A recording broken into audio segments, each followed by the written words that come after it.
Hello there. Welcome to the Maker Manager Money Podcast, a podcast to inspire entrepreneurs to keep going and for entrepreneurs to just start. My name is Kyle Knowles, and today's guest is David J. Greer. David is an entrepreneurial coach with over 40 years of experience in the business world. He specializes in working with entrepreneurs to achieve high performance and growth, including entrepreneurs facing challenges with addiction. David has a background in software engineering and has built a multi-million-dollar software company. He is also an author and public speaker, sharing his insights in his book, Wind in Your Sails: Vital Strategies That Accelerate Your Entrepreneurial Growth. This book contains topics like culture, strategic planning, and team alignment. He draws on his personal experience, including sailing and recovery, to help entrepreneurs navigate the challenges of business. Welcome to the show, David. Thanks, Kyle. I loved your introduction. Thank you for that. Thank you for joining me today and being so generous with your time. Where are you dialing in from? I am dialing in from Vancouver, Canada. I don't think I've had a guest from Canada yet. And I've got another one lined up after you, so I'm excited to have some Canadians on the show. Turns out there's a lot of entrepreneurs in Canada too. A lot. There are definitely a lot of innovation going on up in Canada for sure. So I wanted to start out, just since it's the new year, what's your biggest goal for this year? My biggest personal goal is I'm dealing with some chronic back issues from being a super active person all of my life, and I have some compression in one of my discs, and it's impacting. I've already been working on it. I've had it for a couple of years, but my goal is to really find some new ways to improve this in 2025. So that's my big personal goals. While I coach and really encourage entrepreneurs to set goals for the business and themselves, as I'm, getting a little older, and one of my challenges is I work too hard. For the last couple of years, I've actually given myself permission not to set goals and to just be more present to kind of the moment and what's happening. Now, having said that, I didn't write it down to have a goal of being on one podcast a week last year, but I found that over time that was my goal, and typical entrepreneur, I got halfway to goal, so I got 26. But some of my work with my coach is actually getting better at just actually not being so driven. So that's like a long-term goal, but it turns out I'm so driven that they tend to emerge even if I haven't written them down. Yeah, the goals just come out of your pores because that's the way you're wired. That's the way exactly. I'm just super hardwired that way. And you've had tremendous success in the business world, failures, of course. Mm-hmm. And I've finished your book, Wind in Your Sails, and I love the analogies with sailing. I don't know anything about it. I'm from Utah, right? I live in Utah. There's no, except for the Great Salt Lake. I grew up in the Alberta prairies, but I still learned. But my parents had a summer cabin on a well-known lake in Alberta, so that's actually where I learned to sail. Okay, just on a lake. That's really awesome. So what I'm trying to say here is that you're so wired, and the reason you had success is because of all those the ambition. I mean, the way I see you after finishing your book, it's about ambition, and you're also about adventure. You're a captain, which is very ambitious, and you're also and adventurous, right? But you're also a coach.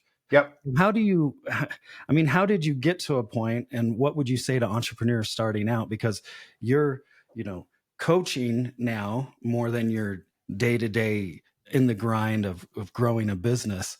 What do you say to entrepreneurs about all that anxiety and fervor and ambition, and how do you carve out time for yourself so that you don't, I guess, get burned out? Sure. So I'd like to just go back in a couple of things you said, because I want to add one kind of idea to what you suggested, which is vision. So when I was in grade 8 or 9, so I grew up in Edmonton, which is the provincial capital of the province of Alberta. And I remember getting taken like a field trip to the government buildings because, right, the provincial capital is there. And I think we like just passed by some windows from the outside. I could see into this massive computer room and spinning tape drives. Like I still can visualize it in my head. And there was that. And then my math teacher in grade 8 or 9 taught me octal arithmetic. So we count to 10 because we have these 10 digits on our hands, but you can count to 2 or you can count to 8. And that's the beauty of this system we use to keep track of numbers, is this idea of 0 to represent nothing. Those two things, like by grade 9, I had a vision. I wanted to take computers and business and put them together. I really honestly don't know where that vision came from, except those two examples that I just shared. And that propelled me for like over 25 years. And sometimes when I worked with a new client as a coach and they've had a business for a while and they're overworked, or they're not taking breaks, or they've kind of lost sight, often the question I'll ask them is, why did you start the business? Which gets back to, like, usually entrepreneurs start a business because they see, well, either they hate being in a job, so the alternative is to have your own business. And that's okay. That's like, it's okay to have a vision of, I don't want to work for someone else, because I've tried that and it doesn't work. But a lot of entrepreneurs also like see a need in the marketplace and then invent something or create something or find a way to supply something that satisfies that need. But as their business grows and they become more successful and they hire employees, they often have lost sight of that essence of, oh, right, like I love going and solving problems for people. And sometimes, so it's really just helping them either to get back in that vision, or maybe they need a new vision. It's like they've satisfied that market and, now they need to find what's next and create a new vision. Or maybe it's a new vision for what the business looks like 3 or 5 years from now. And that's a lot of my work. Is also like, when I built Robel, which is the software company I was with for 20 years, we did it like most entrepreneurs do it, which is, hey, let's like do 10% better than last year, without really any like independent market knowledge or reason to think that we could do 10% better, except we just said we do 10% better and we're high achievers, so we do 10% better. But we never sat down and said, like, where do we want to be in 3 years or 5 years? Like, what does that look like? This isn't new. It comes from a guy, Vern Harnish, and his books are The Rockefeller Habits and Scaling Up. And I specialize kind of in working with his templates and his framework and ideas. And I remember the first time I went to a training course with Vern, and he like talked about, where are you going to be in 3 years? And it blew my mind. Like, I'd never thought of it that way. And did it blow your mind because just because that seemed like too far out, or? I never thought of like looking at my business from that perspective. Okay. Like, where do I want to end up in 5 years? And also, where's my market going to be in 5 years? Like, what is it going to look like? Is it still growing? Is it shrinking? Is it like, I didn't really look at it from a market position either. Like, for some entrepreneurs, if they're working in a high growth market, if the market is growing 15% compound annual growth and your business is growing 5%, you're actually losing market share, because your business isn't growing at the same rate the market's growing. Which, again, if you're okay with that, like, my big thing with clients is to make conscious choice. You make whatever choice you want, but my request is make it a conscious choice. This whole idea of looking out 3 to 5 years, and especially looking at it from a market perspective, where's the market going to be, and where are you going to be in that market in 3 to 5 years time versus where you are today? And in what's your vision of what that looks like? So that's the piece that I think helps sustain us, because we're pulling to a bigger goal. You asked me about my goals. I have an overreaching purpose that I'm living, which is to share my experience, strength, and hope in business, and to share my experience, strength, and hope in recovery. And that's why I do all these podcasts. This is a way, one of the ways that I get to share that experience, strength, and hope, because I think I have some important messages that could help people. And so that's what keeps me motivated. That's my vision for moving forward. That's, I've been very successful as an entrepreneur. I don't need to work for money, although it's useful because I can travel more and have nicer kinds of experiences. But honestly, I don't have to work for money, right? Like, because I have been very successful. But this bigger purpose keeps me going. And then, I want to be fairly compensated for my time. So yeah, I do run this business, the coaching business, and I do charge people, a reasonable amount of money that's representative of what I can deliver to them. It also keeps them honest. Yeah, I've done a lot of mentoring. When people pay you money, even if they have a lot of money, like the fact every month I'm going to send them an invoice and I'm going to charge the credit card, they show up for calls. They do more of the work. Like, it's just funny how that works. The euphemism we use, if you got skin in the game, Right. right? Which you do. Like, it's not someone else's money, it's yours, right? And if you don't have enough at the end of the month, you'll know. Like, and you can't just go somewhere and get bailed out. Like, you have to figure it out. I guess going back to kind of this conversation about where you are now, and this is later in your career and your coaching, and you're trying to dial in your, that ambitious self, the goals. If you were to go back to David when he was right in the midst of its rebel, right? Mm-hmm. You helped grow.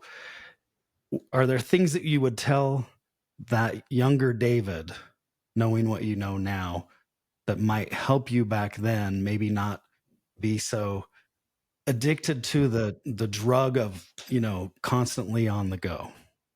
Yeah, I tell my younger self, hey, it's all going to work out. Okay. I think we're so driven to a certain outcome, and we try and control so much that is really not controllable. Like, I think it is important to have written down goals, and especially for your business, and from a personal and from a team perspective, like, so everyone's pulling in the same direction. It really increases the odds that you're going to have it. But at some point, you have to realize that, like, you have these ambitious goals, and really good management teams are really good at predicting the goals they're going to achieve and achieving them. And there's a lot that's out of your control. And so a lot of my growth, especially since coming into recovery, is getting much clearer about what I can control and what I can't, and what I want to influence and what I want to let go of. I want to talk a little bit about addiction and recovery. I know there's addiction with substances, but do you find that entrepreneurs, because I've talked to a lot of them, they're addicted to the work? And in fact, I had one entrepreneur on my podcast that basically wanted to apologize to his family because he Mm-hmm. was so addicted to the work that he was neglecting his family. So, do you want to talk about the differences between maybe substance abuse kind of addictions and being addicted to being an entrepreneur? Yeah, I'm not expert on that because my addiction is alcoholism, which is what we would call an ingestion addiction, right? So that's like a drug. You poke a needle in your body, or you take something up your nose, or alcohol, you ingest it, or food, again, you ingest it. And then we have process addictions, which is so that would be workaholism, would be gambling, would be sex addiction. And the addictions are all the same in that, or at least this is my belief, we're trying to avoid or alter how we feel. In workaholism, it could be that we don't feel worthy enough. And so, like, we work and work and work because that's how we feel worthy. Or it's literally like, I'm on the edge of workaholism. I mean, I've done enough personal work. I have this amazing taskmaster spirit, which has been with me probably since I was 3 or 4 years old. And shit, does it know how to get stuff done. But it's also, it's a coping mechanism. It's like, that's how because I had a narcissistic father, and I was always trying to get his attention. And this is one of the ways that I coped, was being able to get a lot done and achieve things. So I've had to look at that. And for me, it's very subtle, because my task, sometimes it's like I'm already out the door and going for a walk, and it's like, how did I get here? Oh, well, because my taskmaster spirit decided I need to be in action. So again, we get back to trying to be more in conscious choice. Like, there is no work-life balance. There's work-life choices. And so we may choose at times to like be very hyper-focused on our business and be really all in on that in 15-hour days. But again, you want to do it with conscious choice where you're telling your spouse, you're telling your kids, this is this period, and then you want to do your best to honor that. So, if it's a 15-day sprint because you've got a massive trade show and it's going to hugely impact the business, then like if you booked a week off for when that finishes, which usually you don't because you're so excited about all the leads that you got at the trade show. Now you're feeling anxious if you don't process those leads and get them into the CRM and start following up with them and ... I've been there, done that, right? And then so you're back into work. No matter how hard you work, it like you are worthy whether you work or not. But that takes, understanding those things and doing the personal work and the personal growth work to realize like why you're working so hard. Like I got sick and tired of being sick and tired, and I admitted to an amazing coach that I had a drinking problem, and he coached me to go to 12-step recovery. But it took me 20 years to get to that point. Like, so we all have some trigger, in alcoholism, we often talk about it as a bottom, like we bottomed out. But I think for pretty well all addictions, there has to be that trigger event where suddenly it's not working anymore, or we've lost everything, or, my wife's divorced me because I work too much. And for some people, that's not enough. It's okay. I'm going to keep working. I'm going to solve the pain of my divorce by working harder. Or it's like the threat of separation is enough to be a wake-up call. And again, it's different for every individual. And I don't think that there's enough talk about these kinds of situations for entrepreneurs because I've found entrepreneurs to be very wired in a similar way to you. Mm-hmm. Accomplishment and very, action oriented, massive action and lots of hours. And I think these things that you talk about, either whether the anxiety or relationships or addiction, are kind of go along with maybe this personality type. Oh, don't get me wrong. I love adrenaline. Yeah. Yeah. Do you feel like there's enough talk about kind of maybe No. the negative side effects of entrepreneurship? Well, and even if we kind of go beyond just the negative, I think the emotional component of being an entrepreneur is not talked about. Partly because we live in a society where talking about emotions is not something that's particularly rewarded. It's more judged and put down. Mm-hmm. Right? Like this is part of why I come on podcasts. I talk about my feelings, and I talk about some of the difficulty around this because I agree it's not socially acceptable to a large extent. People that are entrepreneurs and start their own business get very scared when they think about being vulnerable with their employees. And there is a line there. You don't want to be so vulnerable your employees are like scared for the future of the company and their jobs. But also like, you're a human being and you have fears too, just like they do. And appropriately sharing it, I think, is important. And yes, it's not. I think the other piece, I have one of my clients who's looking like I'm going to knock on wood here, because he's been wanting to sell his business for a couple of years, and it looks like that's probably going to happen this month. But some of my work with him is like, who are you going to be if you don't have that business? Like our ego inevitably gets wrapped up a lot in what we build and what we create, and also in the relationships that we create. And so once you step away from that, so how will you replace that? How will you let go of that piece? And there is a very big emotional component to it. And some entrepreneurs say, well, I'll just sell my business, I'll start another one. Well, it's a lot easier to keep an existing business going than to go find or start another one. I think people are really surprised at how difficult that is. Even though you've been very successful and done it once, it oftentimes, like for me, a lot of it was vision, but also, and being open to opportunities, but also being in the right place at the right time. And an opportunity that good has not shown up yet in my life since. And of course, I didn't know it at the time, just how good it was going to be, and no way that I could. But now, looking back over a 40-year career, I have a deeper appreciation. And I'm still glad I sold in 2001 because it gave me opportunities to do things that I hadn't even realized how deeply I'd dreamed them until the opportunity was there. Yeah, I think we're lucky to have one great opportunity in our careers, and very lucky to have more than one. Yeah, well, I don't want to. I want your listeners to still have optimism. Like I still think, but I mean, the Robel opportunity was like a 10x, 100x kind. I've had great opportunities and I have taken advantage of them, but it's just not at the scale of what we achieved there, right? No, you can have success everywhere you go, for sure. I'm just saying, usually there's one big success compared to the others, for Yeah. sure. So I want to talk about your book a little bit, the strategies that are literally chapters within your book. Mm-hmm. And let me just list these chapters and strategies for the listeners: entrepreneurial, corporate, innovation, marketing, sales, product, people, operational, financial, and exit strategies are what you talk about in the book.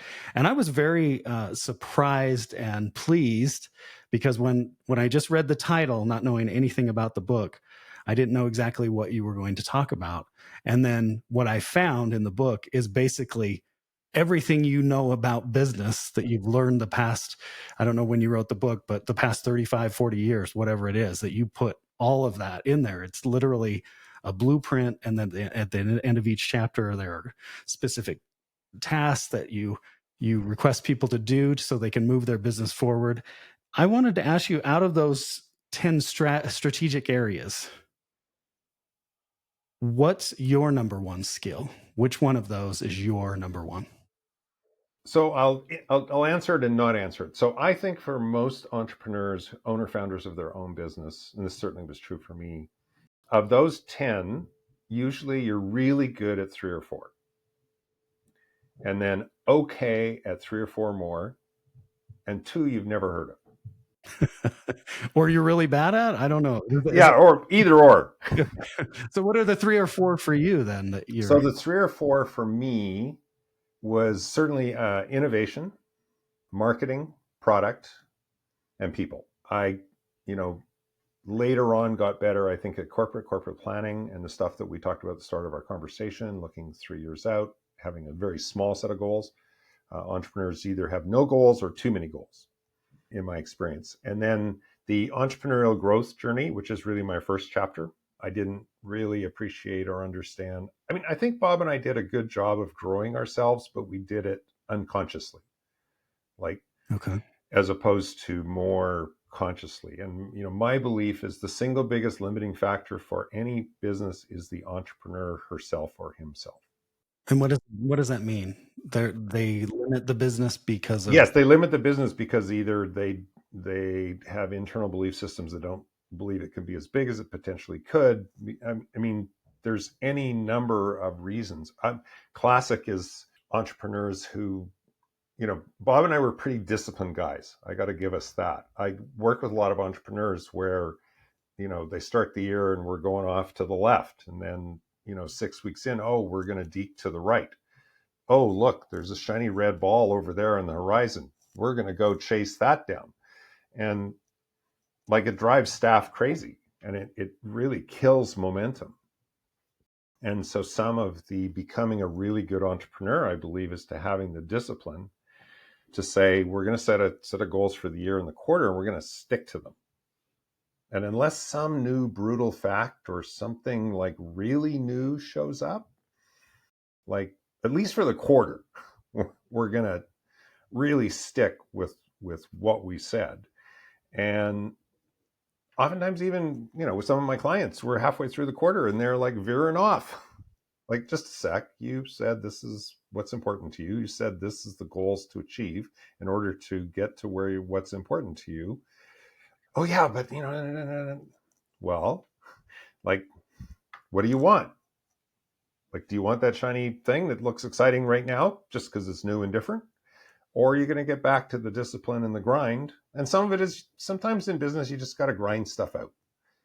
Like it's like, I still think it's fun, but it's like, there's fun in all caps. Mm-hmm. And there's kind of fun in lowercase 9-point font. And sometimes we're in the lowercase 9-point font. We think, oh, this isn't worth it. Well, it will be, because you're going to get to someplace you want to go. And so sometimes it's just having that. Not sometimes, I think almost all the time, the leader, the entrepreneur, needs to stay disciplined on that. Or you need to step back and become like chairman of the board of your business and hire a really good manager who will stick with it. And then you can help set strategy and help set the direction of the company and understand the market, because I think those are the most valuable things.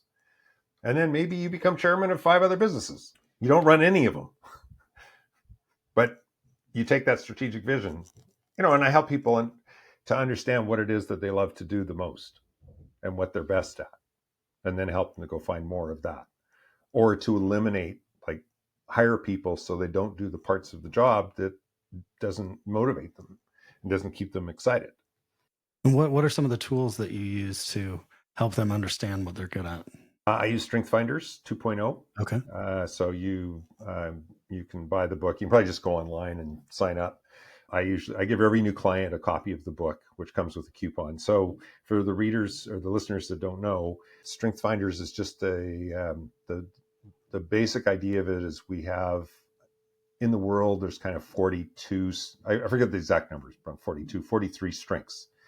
And almost all of us exhibit kind of 5 of those 42 are our personal strengths. And you buy the book, there's a coupon in it, use the coupon to go take their self-assessment. And out of that self-assessment pops out your 5 strengths. And my belief system and my coaching practice is that we should focus on our strengths. Like, we can take something we're weak at and we can move it from, at a say 4 out of 10 to a 5 out of 10. That probably takes a year, probably takes a lot of intense work.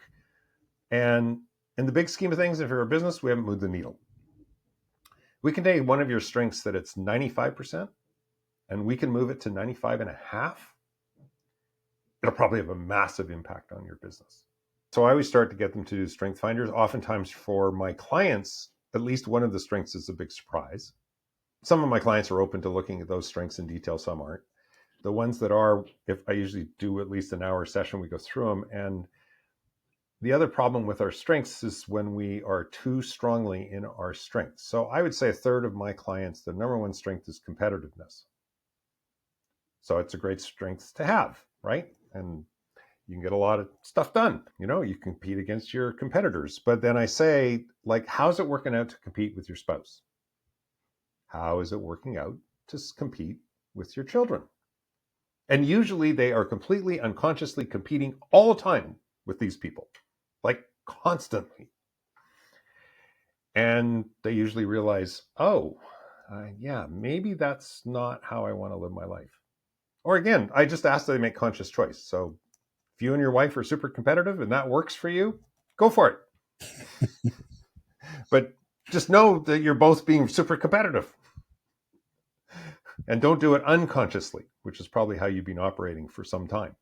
So that's one of the things to help entrepreneurs. So get back into their strengths.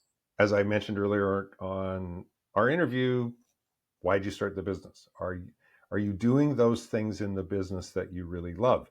Some entrepreneurs, they love the startup phase. They love the figuring out the market and that early product or service design and figuring that out. And then, they become super successful, and now they got 100 customers, and now they have 50 employees, and like managing all the employees and, figuring out V5 of the product, like it doesn't get them out of bed in the morning. Like, because what they love is the startup phase and new. And so I help them, like, maybe they can do it within their own business. Maybe they need to go do it with another business. Like, I don't know what the solution will look like, but first what we're trying to ID is the problem. The problem is you're bored because it's just like operating the business and making it better. And that's not what really gets you excited. Like for me, I'm that kind of entrepreneur. So if I have a really well-running business, I'll probably break something so I have something to fix. So you'd be much better getting me out of there. and and here's the deal. Like for everything you hate doing, there's someone that loves to do it. With my first coach, Kevin Lawrence, that I worked with for 9 years, that was one of the things he'd keep reminding me. You don't like administration? There's some person who loves administration. Mm-hmm. It's their bread and butter. They love getting out of bed and doing that. So go find someone like that and stop doing the stuff you don't like. But do you find a lot of entrepreneurs just want that control over like so many things? Absolutely. Even if they're not good at it. You have to also look at the path for most entrepreneurs. If you're an owner founder of a business, you started probably by yourself or maybe with a co-founder, and you did everything. Like, because, right? And then you grew it by the seat of your... At one point you were doing all of it. Yeah. And by the way, you figured it all out because that's Yeah. why you're still in business. Yeah. So it's very hard for a lot of those entrepreneurs to bring someone else in and let go. Again, it's kind of the letting go of control, which I alluded to earlier in terms of outcome, but it's also the letting go of control and managing people, because they might have a completely different way of doing it than you do. Maybe it's 10 times better, but it's not your way. And you know that your way worked to get you where you are in the business. But here's a secret. That way probably won't get you to the next level of your business. Like sometimes people hire me because they have really struggles with their senior leadership team. Well, yeah, because they assign things to the senior leadership team and then the person goes off and tries doing it for a week, and then immediately the entrepreneur grasps the steering wheel back and tells them they're useless and they're not getting anything done and tells them exactly how to do it. Like, this does not make for happy people. This does not make for great leaders. And, my personal belief that leadership is about making the people you lead be successful. And your job is to get impediments out of their way, get resources for them to be successful, and then help coach them and help them to grow to be the best they can be. Now, most entrepreneurs did not grow their business acting that way. They were control freaks. Yeah. So it's a big shift, and I don't want to lessen it, Yeah. And usually with clients, we work at it for a year or two to just help to get the white knuckled grip of the steering wheel. First of all, they let it go enough that the knuckles aren't white. Yeah. And then I get maybe one finger to come off the steering wheel. It's a process. Yeah. And I guess that's part of founder syndrome, right? Where it's holding on so tightly to the business still. Either that, or you or you have to take that part of the business that you're no longer good at, and you have to grow yourself to become like a marketing wizard. Marketing, you figured stuff out, but you're not really a strategic marketer. You haven't trained in that. You haven't grown your career in that. And I've helped entrepreneurs to become strategic marketers, but they have to understand that that's a weakness and that that's something that they want to fill in, either by hiring someone or by growing their own skill set to be able to see it that way. And especially because I have a variety of clients in all industries now, but because my background's tech, obviously I attract a certain amount of technology people because, in tech people, it's always the answer is more technology. Well, maybe it's not more technology. Maybe you need to think about it strategically from a marketing point of view. Because sometimes, and I talk about it in Wind in Your Sails a little bit, sometimes a trivial change to a product can dramatically improve its acceptance in the marketplace. But as a computer scientist engineer, it's well, that wasn't hard. So people only value things that are really hard technical problems that I solve. Well, turns out that's not true. That's just what you feel, right? Because that's what you train for and that's what you are super good at. But it could be that something you spend 5 minutes on in the code is actually tens of millions of dollars of value to the marketplace, right? And so some of it is with technical people is helping them understand that coming technical difficulty, while that has its place and probably gives you great competitive advantage, it's not all.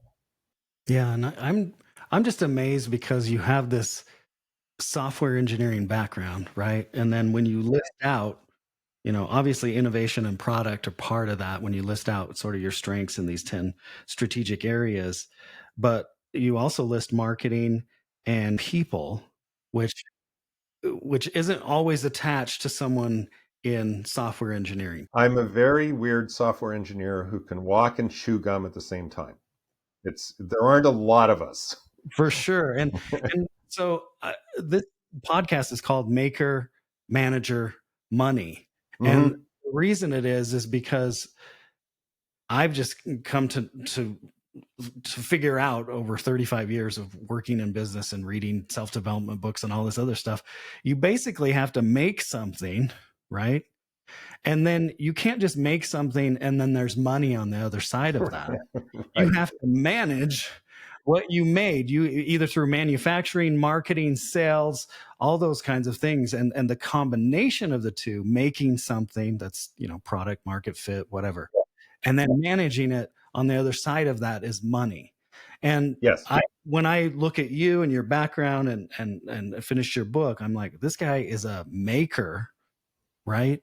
That's what your main interest was. And that's Mm-hmm. probably why you went into software engineering in the first place, is to make things. And then some of your stories that you tell about, just a weekend writing some kind of email program for the business, right? Yeah. And then ending up selling that as well to customers that you were just using internally. I'm just like, maker, maker, maker. If you're dealing with all these entrepreneurs, do you find most of them are makers or most of them sort of the managers? Way more makers. Again, the marketing, again, they're makers and they've achieved a certain market piece. But I also find that oftentimes some technology, like more engineering oriented entrepreneurs I work with, really struggle with seeing their own worth of what they've created. Like they don't really, it's very hard for them to see the value in what they've created. And I talk to them for a while and then I remind them, look, you told me this and this and this. So your customers must be feeling this about you. Like that you're uber reliable, that you show up, that your products actually work in the field. And you may not appreciate just how valuable that is in a sea of technical products that more often than not, fail in the field. So you've created something very special, right? And it's of much higher value. Now, some of this, you would have read in my book, Win in Your Sales, and for your listeners, I joined this young software startup at 22. I was the first employee after the founders.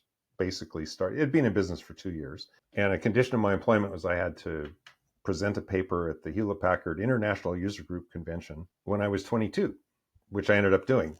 I still remember how scared I was going on stage for the first time. But I'm 22, standing up in the San Jose convention floor, selling software, and I have no frickin' clue that's what I'm doing. Or I'm really marketing software.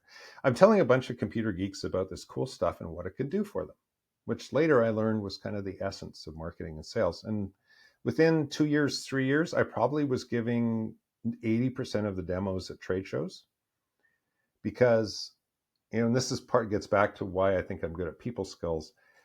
Someone come up to us in the booth, I would ask them about how they develop software, what their environment was like, how many people were on the team, and I would listen for 5 minutes.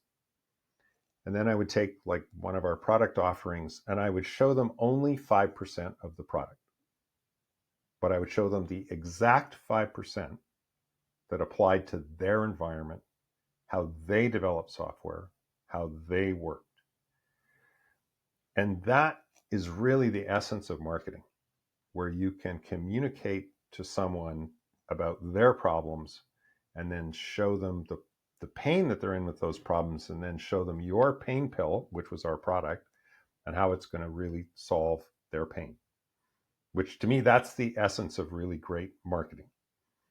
Understanding the pain in the marketplace. The bigger the pain, the better your pain pill, the more value there is.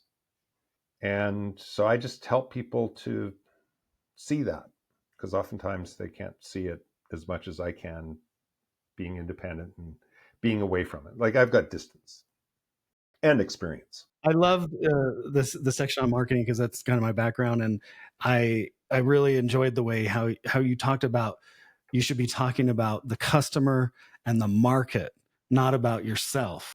Mm-hmm. I used to have the saying that, it's about them. It's not about us. It's about them.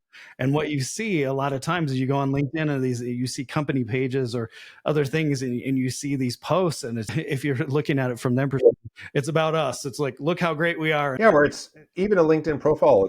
It's all about me, me, me. I did this. I did that.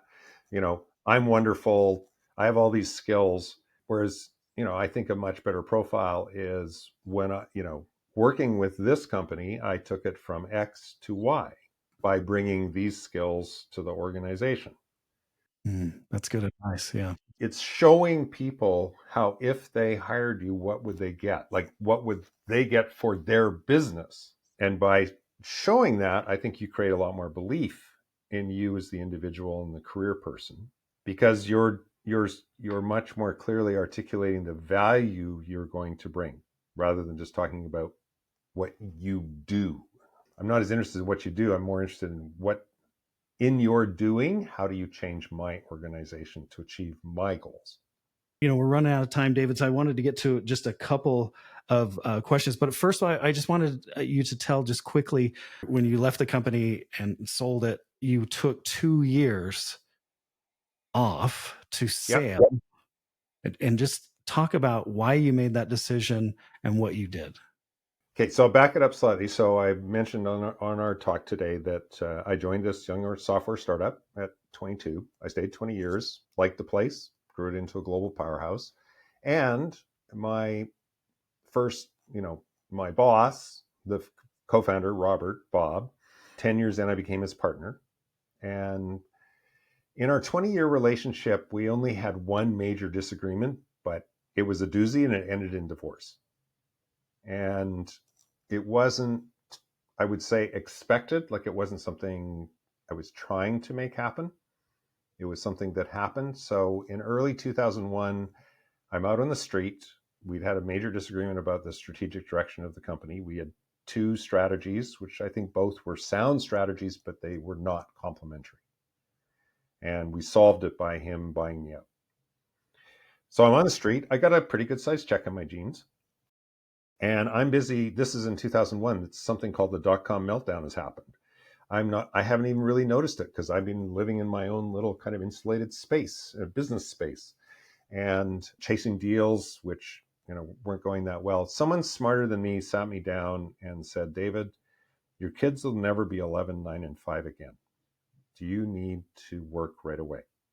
And I'm like, no, I am doing okay. I'm not done for life, but I don't need to work right away. And then she said that when she had a career transition, she went to Australia and bought a VW van, and she spent a year touring around Australia in her van. And if your listeners can imagine the most cheesy, cartoonish light bulb going off over my head, that is literally what happened sitting in the chair across from her that day. Like, it was poof. So I'd been sailing since I was 12, so obviously had a lot of sailing experience. I had been reading about long-term cruisers and families who went like offshore for, by that point, probably close to 20 years. And I did not realize how big a dream that was till like the potential for the dream was suddenly there. And it was a gift that I came out of Robel, because I don't think I ever would have done it if I'd stayed within the company. When Margaret Livingston made that statement to me, Carolee and I hatched this plan. We looked at 3 different plans, but the one we settled on was to commission a boat in the south of France and to homeschool our kids. Of course, it's typical entrepreneur. The goal was to homeschool our kids for a year and see the whole Mediterranean. Well, it took 2 years. So it took twice as long as we thought. So yes, we spent 2 years living on a sailboat and sailing more than 5,000 miles, 10,000 kilometers in the Mediterranean basin, and had one of the most important experiences of our life and a legacy that we still have as a family today. And makes me look like a genius as an entrepreneur, because it was the best 2 years to sit out the technology industry out of the last probably 70. I wish I could say that I did that consciously. I didn't, but it worked out. It was good timing. Good The timing. timing was impeccable, and was and like I say, I didn't realize how big a dream it was until the dream suddenly became possible. Yeah. It's a fantastic story. I love that story. Well, I just have a few personal questions for you, a lightning round of questions. And I've so enjoyed our conversation. We could talk about so many things in so many different areas, but I would encourage listeners to check out your book, Wind in Your Sails, and we'll put links to the book in the show notes and things like that. So here's the lightning round of questions. These are very softball, easy questions for you, David. Your favorite candy bar? Coffee Crisp. Favorite music artist? Um, that one varies a lot. Long term has been Oscar Peterson, the amazing Canadian jazz pianist. Favorite cereal? Raisin Bran. Mac or PC? Longtime Windows guy, and for the last dozen years, completely committed Mac guy, and loving it. Google or Microsoft? Google. Dogs or cats? Dogs. Phantom or Les Mis? Les Mis. All right. So the last two questions for you, David. What's the worst thing about being an entrepreneur? And then what's the best thing about being an entrepreneur? Worst thing, I think, is the loneliness. Trying to do it all yourself. I really encourage entrepreneurs to not do that. Although for most entrepreneurs, it's really hard to ask for help. The best thing is you control your destiny, right? You get to get up every morning and decide. I mean, it might not feel like it some days, but you really do get to get up every morning and decide what to work on, what to do, where to go. You know, you get to lead an organization, and there's probably nothing more fulfilling for people that are wired like you and me. I love it. I love those answers. So the last question, only because we had an intro call and we talked briefly about this. How much did being adopted fuel your ambition and possibly your success? I think an unanswerable question. So, listeners won't know, but I was adopted at birth. And then when I turned 60 and with 9 years of sobriety, I decided to pursue my birth families, and I ended up finding them. And, I've done a lot of work around this. And I think there's some truth that when you're adopted, there is that initial piece of abandonment. Like, for example, I was adopted in 1957, and my birth mother never wanted to talk to me, so I have no factual basis for this, but I've read enough books. It's inconceivable that my birth mother held me after I was born. I would have been taken away because that's how it was done. So what impact does that have? I'm not sure. I mean, there's certainly a story from my parents, the parents that adopted me are their mom, their dad, and I'd always known about being adopted, but there was a story about being the chosen one. Like they went to the hospital and, chose me out of a lineup kind of thing. I later learned that's not true, so I think that there's some of that drive comes from wanting to please my parents because I'm the chosen one. That makes sense. That makes a lot of sense. Thanks for answering that question, David. And before we close, like just a minute or two ago, I said, don't do it all alone. And I do have an offer for your listeners, which is if I offer 1 hour of free coaching to anyone that wants it. And if you go to my website, which will be in the show notes, but it's coachdjgreer.com, you just Google my name, you'll find it. And in the top left corner, every page is my phone number and my email address. Just reach out to me and we'll book a time and we'll spend an hour on something that you're really stuck on. And I promise you'll have 3 ideas to get unstuck before we're all done. So that is an offer to all of your listeners. That is awesome. That's an amazing offer. I hope some people take advantage of that. David, again, thank you so much for being on the show today. I hope you have a lovely rest of the week. Super. Thanks so much, Kyle. It was just a lovely treat to be on the show today.